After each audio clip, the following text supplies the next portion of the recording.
Hey guys, Justin here. I wanted to take a quick second and let you know about Growth Now Movement Live, coming to Reading, Pennsylvania, May 30th to June 1st.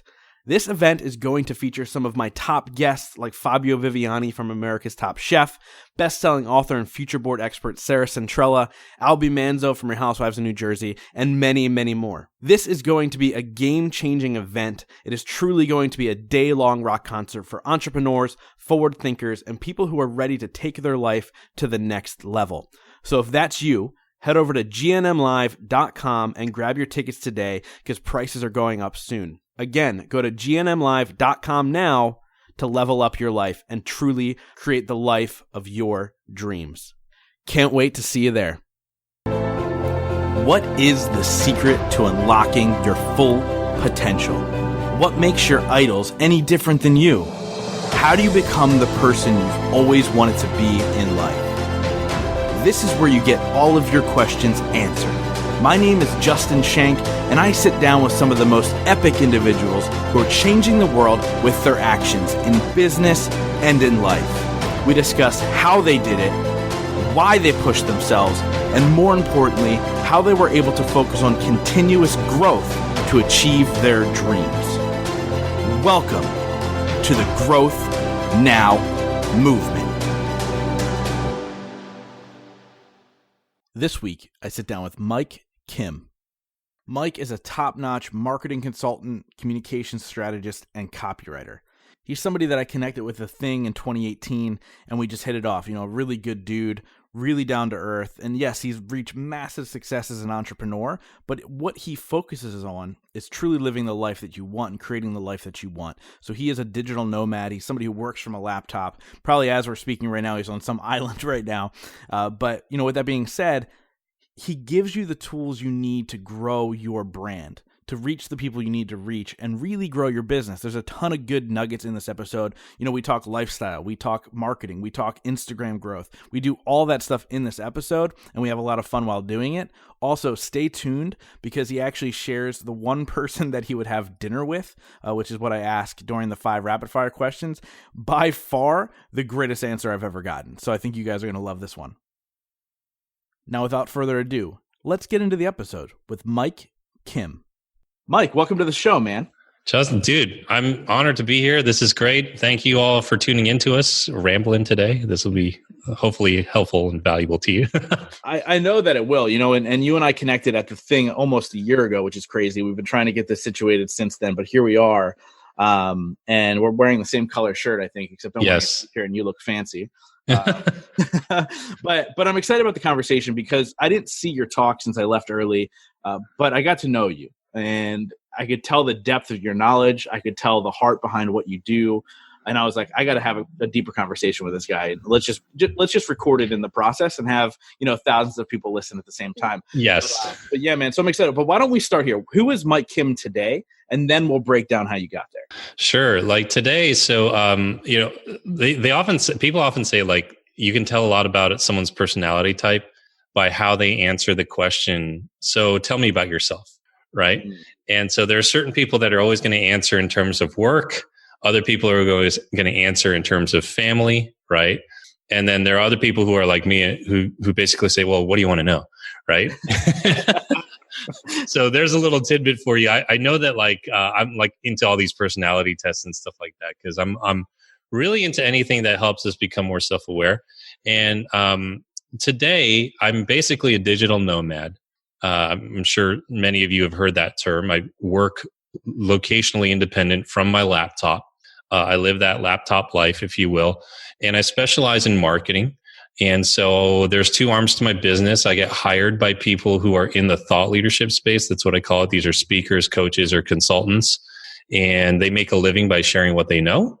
And they will hire me to build out marketing campaigns and write for them and so on and so forth. That's kind of under the radar. On the public side of things, I teach people who want to become speakers, coaches, and consultants how to market themselves. So my business is really all about personal branding. And I know when people hear that term right now, they think mostly in terms of like social media, especially Instagram, like how many followers do you have? And Gary Vaynerchuk, who I know you have had, and, you know, personal branding and this and this and this. But it's really about building a business around yourself so that you can live the life that you want. And that's really where that stems from. I used, like 5-6 years ago, very different life, corporate life, was in marketing. And dude, everything changed when I asked myself like these really, these 3 simple questions. 1, what pisses me off? Number 2, what breaks my heart? And number 3, what's the big problem I'm trying to solve with my life? And powerful questions. Yeah, I did not think that they would be, but a lot of people have told me they actually really help them gain clarity. So I've since called this the PB3, right? For lack of a better term, the personal branding 3.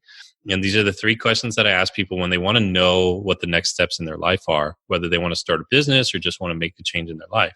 And so what really pissed me off at the time was that there are all these really, really smart people, really experienced people who are being held down, kind of suppressed, kind of neutered, if you will, by the man, corporate America, and they couldn't live life the way they wanted. Somebody controlled how much money they made, what time they had to wake up, what days they could spend with their family and couldn't. And I just thought that was messed up. I just thought that was like jacked up, right? I was like, how do we get here as a society, right? Yeah. So it really pissed me off that someone would tell me that, like dictated those things about my life. I remember one time I hadn't seen my mom and my sister in for a while, maybe a year and a half, 2 years. And they came to my house. I was married at the time. They came to my house and we spent Thanksgiving together, and I had to go to work on Black Friday. So they slept over my house. They were with, my wife, who's now my ex-wife. Long story there. But anyways, that really pissed me off. I was like, what the heck, dude? Right? That really ticked me off. And so that was kind of the injustice that I saw in the world. Then number 2, what broke my heart, and this was really the compassion that I had inside, was I drive down the street. Once I went full time in my own business, I drove down the street in the morning to go get coffee, and I see these people standing at the bus stop, and they look like they're the Walking Dead. They're miserable. They're in these raincoats, standing out in the. I'm originally from the Northeast, just outside Manhattan, so I'm seeing these people just miserable, standing out there at 7 a.m, probably taking a bus. Takes an hour to go to work at a job they hate. And I thought to myself, dude, I was like, I bet some of those people were varsity athletes in high school. I bet you they finished with really high GPAs in college. I bet you they're really smart people and they look miserable. And the world is not a better place because of it. And that broke my heart. So the thing that, the big problem I wanted to solve was I want to help people live a life that they really believe in, right? That where they draw a line in the sand and say, this is the life that I want in my relationships, in my career, my health, in my finances. And that had nothing to do with marketing.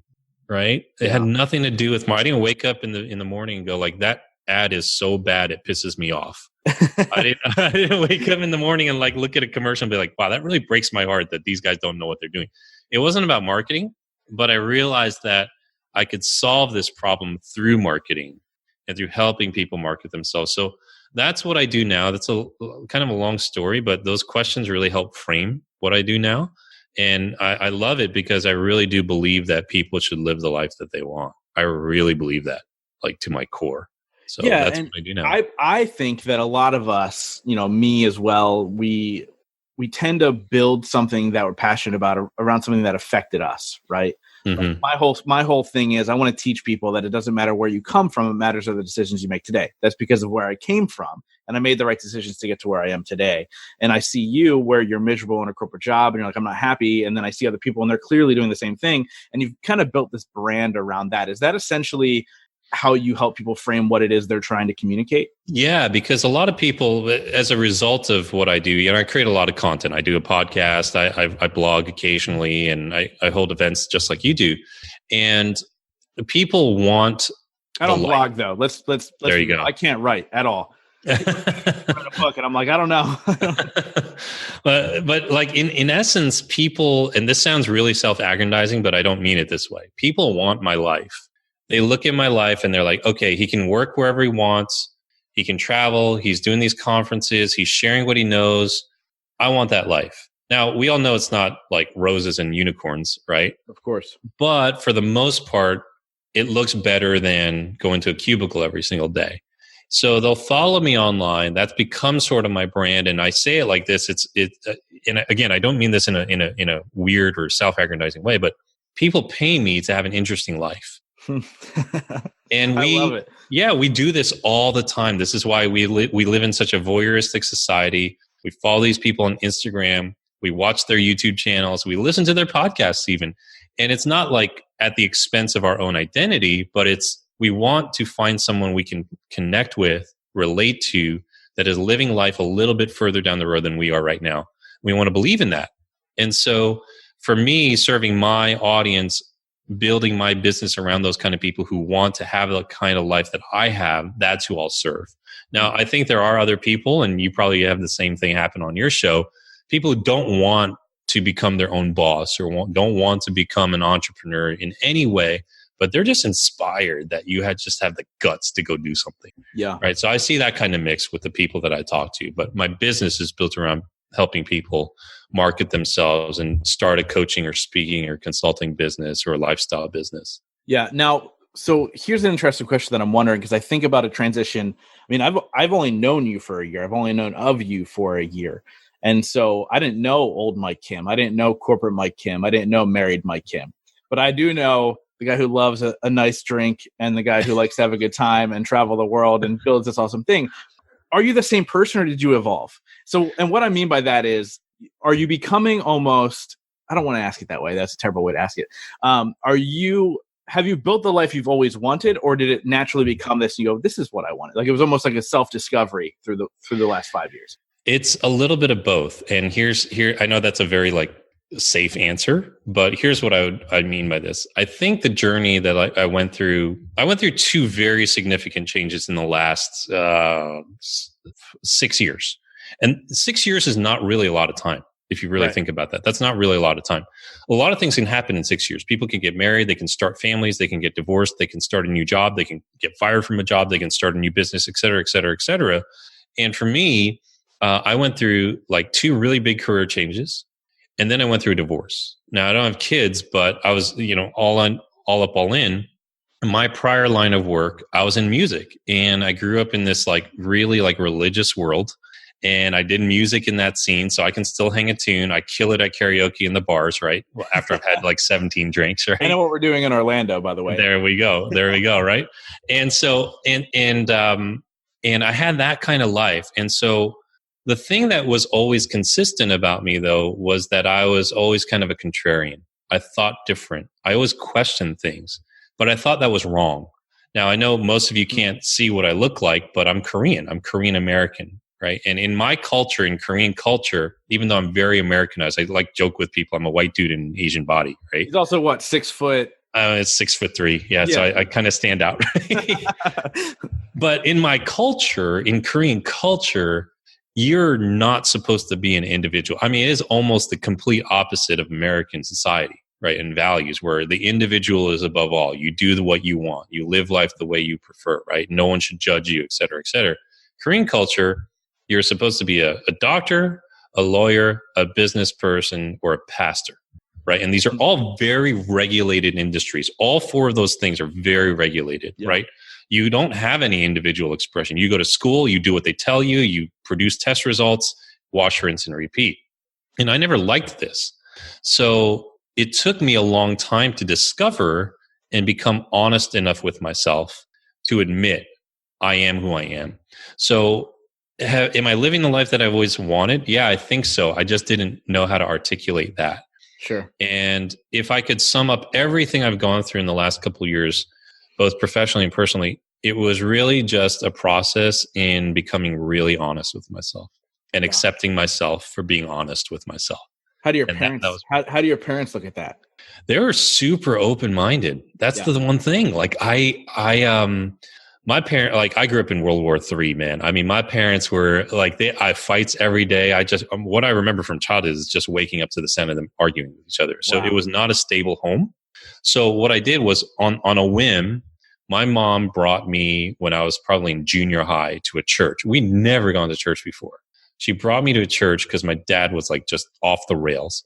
And she was trying to create some semblance of structure. And of course, she didn't admit this to me at the time. Of course. She admitted it 2 years ago, when I'm a grown man, right? And she's like, oh yeah, by the way, I didn't really believe in all that. I just took you and your sister because, you guys would have become drug addicts or something if I didn't put some structure around you. Hilarious. But Yeah. So I was like, well, at least you told me. Thanks for being honest. But what happened was that because I had such a lack of structure in my family life, I looked for it and overcompensated once she put me into that environment. And I got really involved in church, and I got really involved in those kind of dynamics.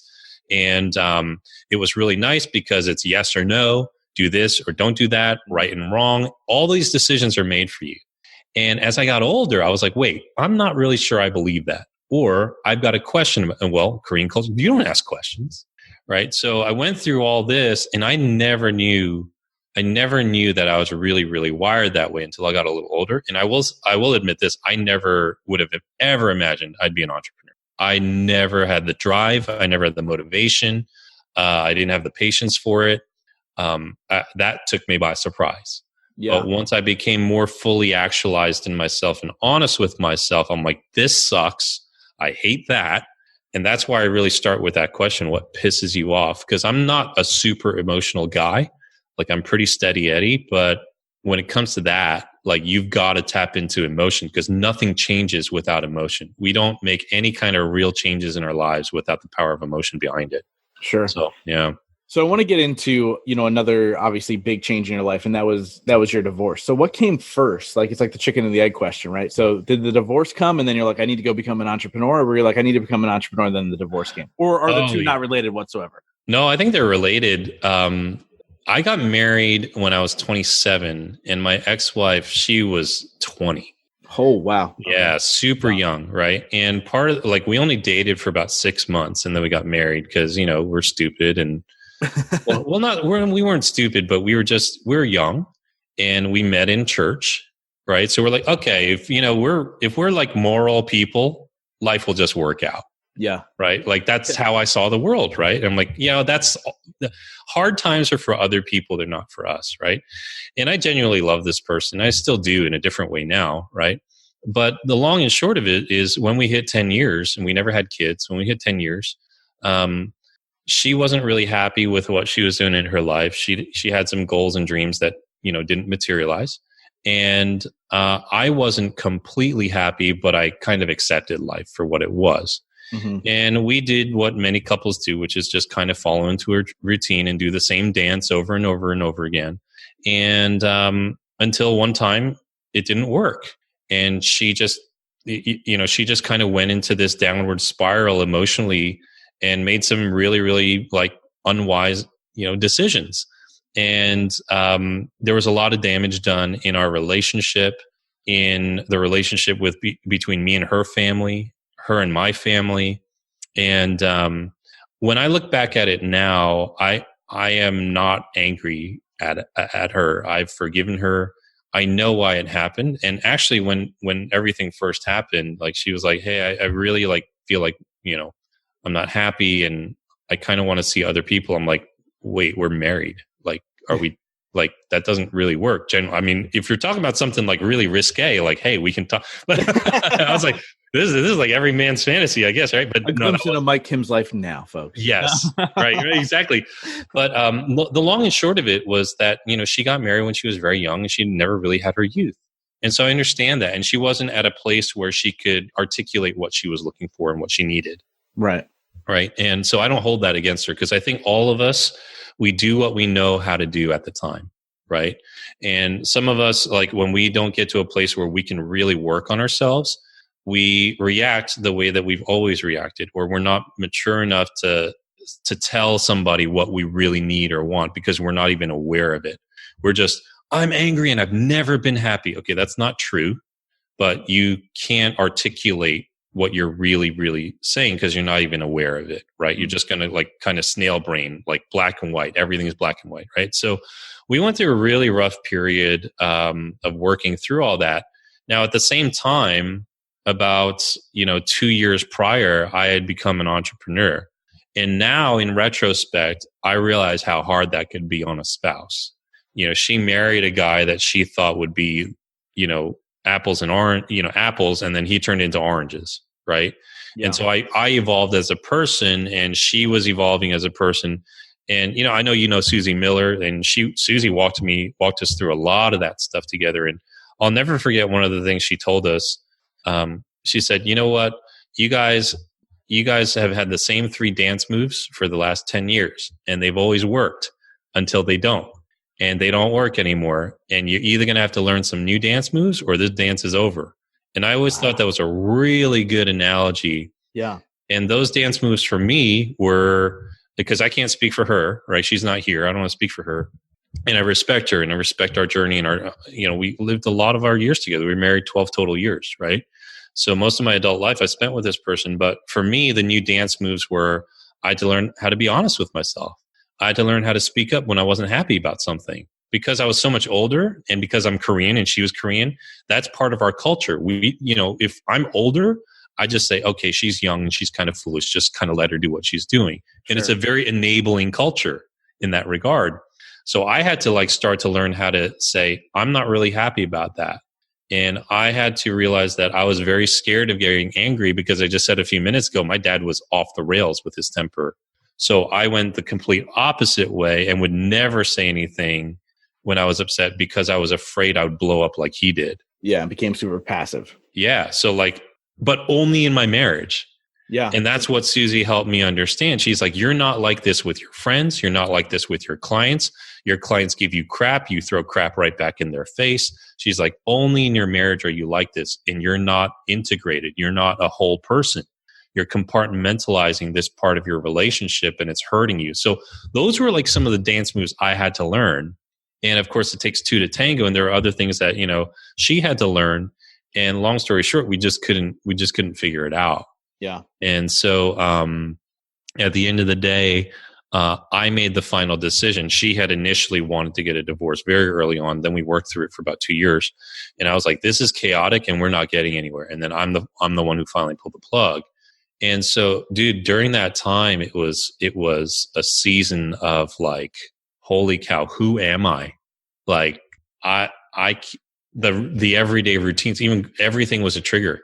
Going to the grocery store. When we hung out in Orlando last year, I told Terry Weaver, who runs this conference called The Thing, which is where Justin and I met.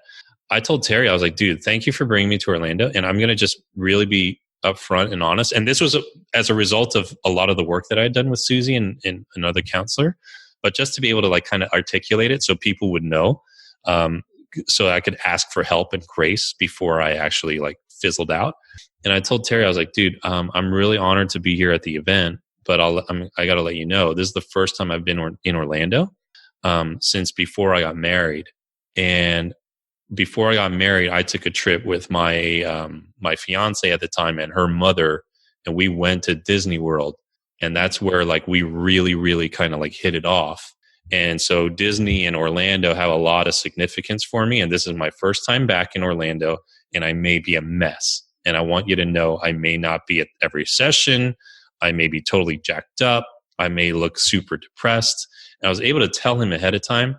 And, Terry has this really unique way of wording things to encourage people. Yeah. And he always said I'll never forget this. He said, well, hey man, thanks for telling me. And, you take as much time as you need and do whatever you need to do. And one of the best ways to, delete old memories is to just save right over them. Like a file on I was like, dude, that's so good. That's powerful. I never forgot that. And so, that actually motivated me to get out of my hotel room, come hang out with the guys, go to the dinner, have a few drinks with people, stay up late, create new memories in this city that meant something to me from a prior season of my life. And I took that advice into every other city that I've gone to since, where I had history with, in my marriage.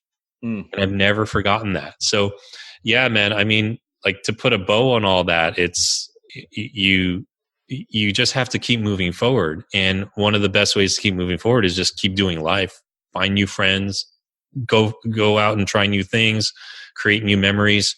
And I think that's why I travel so much right now. That's why I'm so I want to go and experience life. No, for sure. And I love all of that stuff. And I think you hit on a number of great things there. So one is the power of live events. I'm not going to use this as an opportunity to sell tickets to my event because there's only 8 left. So by the time this episode comes out, it's probably going to be sold out anyway.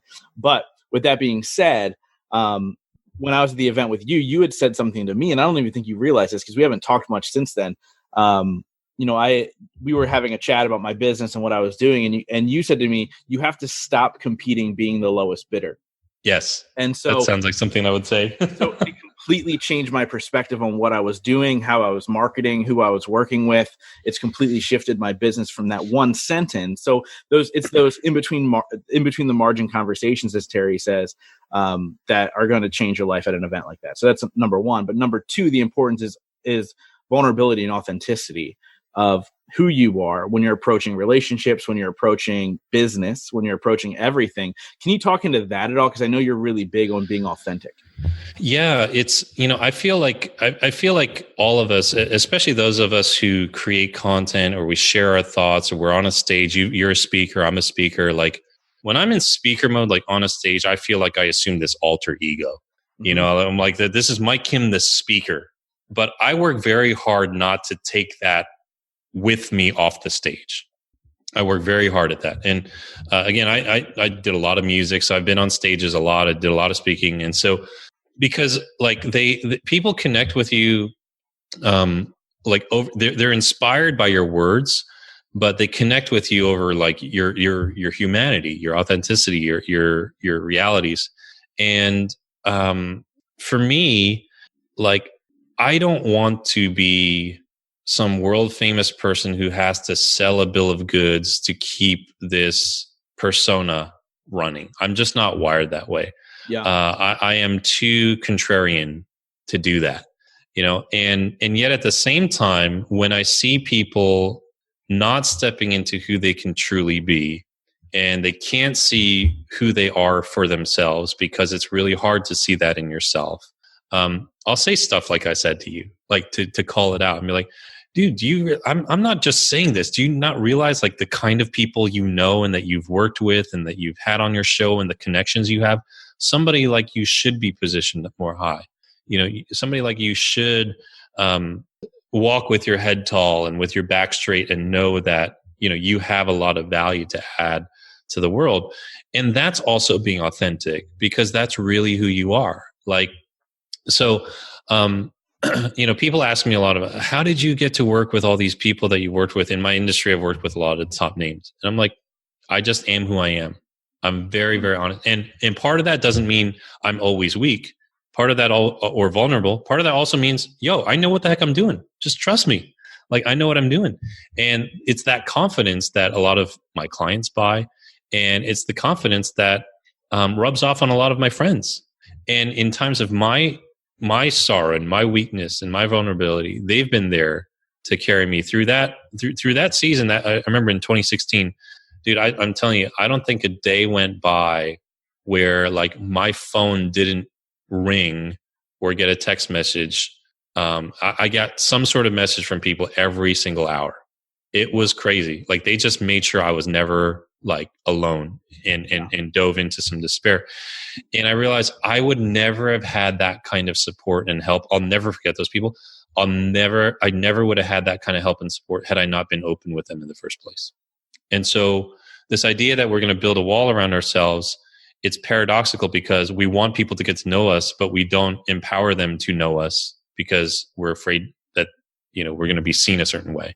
Yeah. And that's really it. That was really it. Yeah. And I think not only that, you had mentioned earlier, like we don't even know who we are sometimes, right? There's a lot of self-discovery. And I think there's things, when you talked about your divorce, working with somebody like a Susie or a therapist or somebody like that. Like I've had relationship coaches, I've had spiritual coaches, I've had business coaches. So these are all things that I've had the conversations that made me open up and realize who I was. So that's huge. So let's talk. First of all, let's talk about your Instagram game really quick. Okay. I love your stories. They crack me up. Everything from your nephews to you walking down the street at 2:30 in the morning. We can assume what you're doing. Like, I just love how, and that's really part of your authenticity too, right? Like, I just love how open and real you are about that. And I'm not good at that. I'm not good on Instagram. It's one big promo after another. I should have 10,000 followers. I only have 2,800. But the reality is, like, I think for me, I don't think that my life is interesting, but it's actually pretty similar to yours. I just don't know how to frame it. Do you know how to frame it, or are you just doing it? I just kind of do it, but let me try to like be somewhat helpful rather than just tell everybody, just do it, right? Because I hate when people do that. I'm like, dude, you're like, we were asking a legit question. Help us out here. So when I explain it to people, I say like, basically there are three reasons why people as in general, like will follow a brand or person on social media. And these don't go in any particular order. It's just one of these three reasons. They want to be educated, they want to be inspired, or they want to be entertained. It's one of those three. So I just try to do all three. Because if I just do one, I mean, that's not really me. If all I did on Instagram was teach marketing, I mean, shoot me now, because that's really not my life, right? That's not a complete representation of my life. And I am not there's unicorns pooping rainbows in the sky inspirational guy either. Once in a while I am, right? And once in a while I'll feel that and I'll post it. And I'm not a comedian the whole time either, right? Like I have this really dry sense of humor. And, so I just try to like post things that I think are funny. And like the one thing I will say is that a lot of my friends who are very active on social media, they say to me like, dude, I cannot believe you posted that. Right. And I've heard that so many times and usually they involve my debaucherous ways in some way or another. They're like, did you literally posted a question and everybody's answer was something about drinking? And I was yes. I was like, what am I doing in this photo? And I think I was like laid out at like 2 a.m. in the middle of a golf course. I was like laying down on the grass, and a friend of mine took the picture, and I'm like, yeah, I guess, she was like, I can't believe you posted that. Or like my other friends, like, I literally can't believe you posted a 3-minute video of you singing Frank Sinatra karaoke while you were smashed in Brussels. I was like, that's who I am, right? This is what I do, right? And like, if you're going to get upset about it, then just don't follow me, right? Yeah. So in a weird way, I think it just creates this connection, because I think sometimes we lose sight of the fact that social media, the whole purpose of it is to be social, to get people to know you, right? And so what I've approached social media, my strategy is to just create an indistinguishable blur between my personal and professional life. Like, I don't want to compartmentalize that stuff. That's, my podcast is a business podcast, so that's where my business content is. My courses are business stuff. I mean, they're going to get a little bit of me in there, obviously, but social media, like, let me have fun with it. And to me, it's too complicated to think of a plan and all this. I just have fun with it. And I picked Instagram because it's the most fun. Yeah. I used to have the biggest following on Twitter, and I never had a really big following, but it made sense why that was, because my business was built on words. So Twitter was a very verbal platform. Instagram, I used to joke, well, I'm not this like really cute yoga girl. I can't just snap photos of myself and get a bunch of like creepy men to like my photos. So how am I going to get at Instagram? And all I decided to do was just be myself and learn to take a few better pictures, learn to like be more, consistent with posting stories. But I just post them when I have time, and I just make a lot of time because it's fun. Yeah. So that's how I do it. So love it. Yeah. Gary Vaynerchuk said, I think he said, stop, document, don't create. And I really liked that. So I just document my life. Yeah. And that's how I do it. I love that, man. And a big focus for me after my event is to completely shift that social media approach. I just feel like my life right now is phone calls and head down and spending a lot of money for this event. That's pretty much my life right now. Yep. But once we're through that, like I'm actually going to take a couple pages out of your book and how you're using Instagram, because I feel like we do it differently, but there's similarities in how we're kind of handling the road that we're walking down. Mm-hmm. Just being real and being like, yeah, like I can do this, but I can do this too. And I think there's not a lot of people in this space, from at least my space, the self-development space, that do that. That's a big phony space for sure. So it's interesting being in that. But beyond all of this, what would you say to somebody? Because I have a lot of people that listen to my show and follow me that are trying to grow a brand themselves. What's a good way to start? Like, how do you start to grow a brand or a following? Well, a following is like a brand, and a following is different than a business, right? So this is how I explain it to people. Like, you can be a publisher of content, or an influencer, if you will, or you can be like a true expert at something. So you can be an expert or an influencer. And I know at first glance, those two may seem very, very different. Experts are people who, I mean, sometimes people don't even know who those guys are and who those gals are. There's like, they are under the radar. They're like the people who coach like the biggest athletes in the world. And these are the fixers of political elections and stuff like that. You only find out about them, through the grapevine, right? And if you're going to build a business around that, it's a very different strategy than what most of us think about building a brand these days. Most of us, when we talk about, I want to build a brand or a following, we're talking about an influencer model. And so with a lot of these influencers, they don't actually really know that much. They're not real experts at anything. They've maybe done it for themselves. They've maybe built a following for themselves, but then they go out and they try to teach other people how to gain their first 10,000 followers, and their advice sucks. Yeah. They just don't know. They can't actually do it for anybody else. And so the general public kind of falls into that. They say, oh, well, he has 5 million followers. He must know something. And the thing is, that person has had a whole team around them that's helped them do that. They've never really coached somebody one-on-one to help them learn it. I always say a lot of those people are an inch deep and a mile wide. Yes, exactly. And they curate content and they publish it, and they're really good looking. They've got a great personality. They're very charismatic. And so people will follow them, right? The experts, I've met experts in all sorts of industries. And these dudes, I mean, some of them just look like serial killers. You know what I mean? Like some of the best copywriters, like copywriters are the guys who write marketing content, right? So if you're not familiar with copywriting, I write copy, and I'm not bad at it, but the best in the world, like they write the ads that you see in magazines. And I mean, these dudes like literally look like they live in a basement, and all they do all day is write great marketing stuff. And that you would not, for the life of you, put these people on Instagram or YouTube. But they're experts. They are absolute experts at what they do.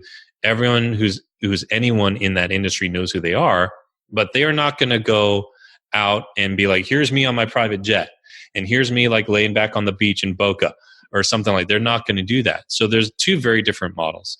So they probably do have a yacht in Boca. They probably do, yeah. And they don't want the fame. They don't necessarily want that. So let's talk about, like, if you're an influencer, you want to build a following, you want to build a brand around yourself. Like, where would you start? Like, so I ask another series of questions, and usually I ask people this: okay, what do you want me to pay you for, and which one of my friends do you want to talk to? And it's a different reframe of it. It's a way of reframing what we're actually doing with our content. So when I ask people, what do you want me to pay you for? This is what I often hear from, well, I want you to pay me to help you get clarity in your life and become more fulfilled. I'm like, no, I can't buy a bottle of clarity from you. Like, literally, when I give you my credit card, what are you going to give me? Are you going to give me a book? Are you going to give me an access code to a digital course? Am I going to get your phone number so I can have an hour of your time? Am I going to get a planner of some sort of notebook or something like literally, what do I get? Yeah. And people aren't actually able to answer that question. And they revert back to the foo-foo and woo-woo stuff. There's nothing wrong with that. But if you're going to build a brand and a following, you've got to eventually have something that you can offer for sale. So then they'll say, well, I want to create a course. And they say that because they've seen every other internet marketer and their brother create a course. Yeah. And then I asked them the second question. Oh, okay. So you want to create a course on clarity. All right, great. Which one of my friends do you want to talk to? And they say, well, anyone who needs clarity in their life. I'm like, I don't know what that means. And so I spell this out for them. I say, and these are real people that I know. I said, do you want to talk to my friend Sarah, who's like 25 now, and she just graduated from pharmacy school? Do you want to talk to her? Do you want to talk to my friend Karen, who's 35 and she's single and she's on TV as a news reporter? Do you want to talk to her? Right. What's her number? No. Right. Exactly. Right. And like, believe you me, I've tried. Do you want to talk to my friend Henry, who's 41, and he's married. He's got an 8-year-old kid, and he works at Whole Foods, in recruiting in the corporate office. Do you want to talk to my friend Jen? She's 55. She's a doctor, got a kid in college. Like, who do you want to talk to? And I paint it that way so they can literally see in their mind's eye who they're talking to. Do you want to talk to my friend Justin, who runs this crazy, great podcast and speaks and travels, blah, blah, blah? Like, who do you want to talk to? And they can't even answer that question. So now they don't know what their product is and they don't know who their market is. And those questions help them. And so even when I scale back to Instagram, let's say, for example, if you asked me, well, what do you want people to pay you for? I would say, I want people to pay me to take a digital course that I have on personal branding or to come to one of my conferences. Well, which one of my friends do you want to talk to? Now, if I had answered that question about 5 years ago, it would have been any one of your friends who are like 50 to 60 years old, who are in corporate America and they're not happy with their jobs and they want a second life. They want a second career. And they realize that time is short and they have money. And so that do you know a guy who works in corporate America that isn't happy with their job and wants to become a speaker or coach? Send them to me. That was crystal clear. Now, what I saw in the space was that, I'm 40 years old now, and my clientele was 10 to 20 years older than me. This is fine now, but in 5-10 years, like, that's a problem, because like some of these people are going to get so old and they're not going to want to keep this thing going. Like a 70-year-old is not going to be really as into becoming a coach or speaker as a 50-year-old is. Yeah. So I had to intentionally kind of start to change my focus to a younger demographic. And so that also is why I went in on Instagram. And now on Instagram, the people I want to talk to on Instagram, the friends I want to talk to on Instagram are like any of your friends that are like 27 to 34. And they love social media. They love traveling. They believe in great causes, and they want to build a lifestyle business around themselves. They don't want to work at an office. They want to travel. They want to make memories. They want to live this life. And so I'm very cognizant of showing those kind of people that I live that life right now. And lo and behold, my demographic has changed because of Instagram. So if you look at my mastermind group 3 years ago, I was the youngest person running in the mastermind group, and I was the facilitator of the mastermind group. You look at my mastermind group now, I'm the median. There are people most of the people are younger than I am. So, and they connected with me because of Instagram. And then I was over the course of how long that shifted for you? Probably about a year and a half. It hasn't even been that long. Quick. Yeah, it's so quick. It's just, I doubled down on that platform because that was me. Now, here's the other thing, dude. Like, if I was still married and I had 2 kids, which completely could have happened had my life not gone the way it did, I'd have to double down on that older market. But now I'm free as a bird. So I'm going to live my life. And so people are seeing that side of me and they're like, oh, I want this dude's life. What the heck? He like does whatever he wants. He posts whatever he wants. He just doesn't give a crap. And I really don't. Yeah. And so, and that's changed for me. So, but again, a business built around yourself is often predicated on yourself and what you're going through in your life. So I have peers that are my age. Their marketing is nothing like mine. Their social media is nothing like mine. They can't actually do what I do because they're changing diapers, but they're going out with family on pizza night on Fridays, and that is their life. So their clients see that and they attract those kind of people. I'm now attracting the people who don't want to have a day job. They don't want to be locked down. They value mobility. They want to drink all the time. They want to party all the time. And they're like, damn, I got to hang with Mike. He knows what he's doing. So that's what's happened. And that's amazing too, because I think that speaks to it's a perfect wrap up to everything we've talked about today, right? From evolving yourself as a human being to being authentic to doing what you want to do. And how do you do that? Like, that's the perfect wrap up to every single thing that we talked about. We could probably talk for another hour and a half about amazing content, but we don't want to waste your time. So before we get to the 5 rapid fire questions, is there anything else you want to add, and how do people get a hold of you? Well, people can get a hold of me on Instagram because I'm always like, I tell people it's better to Instagram me than even text me because like that red thing will like that red. So my Instagram is at Mike Kim TV, and that probably means I should start doing a little bit more video, but that's my handle at Mike Kim TV.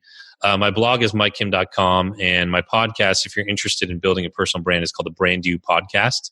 And you just type in my name in iTunes and it'll pop up. What I would say to this is that, like I believe that true fulfillment in life starts with, it doesn't end with, but it starts with the courage to be yourself, no matter the context. And that's really tough, to have the courage to be yourself, no matter the context. And like my hope for anyone listening in right now is that you have the courage to draw a line in the sand, put a stake in the ground and say, like, this is what, my life stands for in my relationships, in my health, in my career, in my business, in my finances. Like, this is what I want, because no one's going to give it to you. And, and people will utilize you for their own gain. So just have clarity on what you want and start with the first thing and start with what you don't want to do. That's often easier than starting with what you want to do. I don't want to work in an office 9 to 5. I don't want to be told how much money I can make. I don't want to be told that I have to come into work on Black Friday when my mom and sister are at my house for the first time in 2 years. I started there, and here's where I am now. So yeah.